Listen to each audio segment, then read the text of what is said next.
workshop is called the Lavender Press, and participants will work on expanding their understanding of queer kinship to the natural world around us. I think one of the most exciting ways of having conversations that are deeply queer is by just opening up our ideas about what defines our world and what kinship can be, having conversations that are boundless, that haven't happened before, and where we need to invent. And that's why art is such an extraordinary way of exploring queerness, as well as our relationships to nature, something that I think humans deeply need right now. So I'm hoping to balance like a really fun, spirited, enjoyable making process, like students will be in the classroom making a lot of prints. Monoprints happen very quickly. So we'll be making a lot of prints, but also taking time to go for walks, spend time in the sun and in areas that are lush and growing, and bring that back to the shop. So there'll be a really nice balance of like high energy time and then like quiet connection time.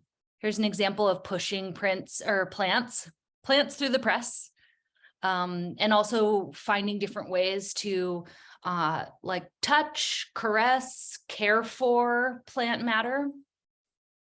I'm drawn to printmaking for a lot of reasons. One of the primary ones is that I know that this is a medium that is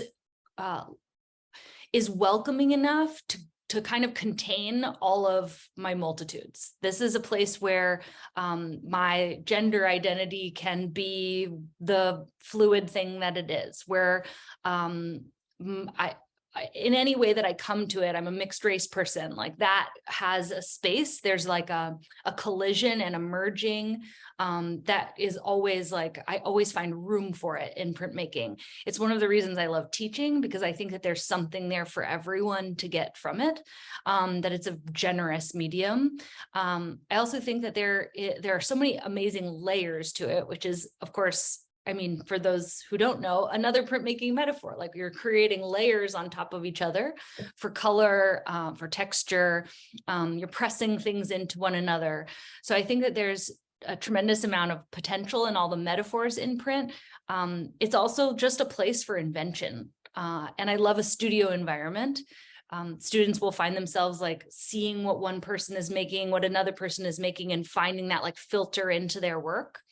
And to be more specific about what they'll make, I think that when you're working in serial, multiple prints at one time, there's a conversation that begins to emerge that you weren't expecting. So you anticipate making one thing and then start to like kind of improvise based on that. I think this is a really like powerful place for creating ideas and for things to emerge that were unexpected. So within that, I'm hoping that like students find a voice that they wanted to strengthen, that they're excited about and interested in, and that it's inflected by like the process, by their classmates, and of course by the nature that surrounds us.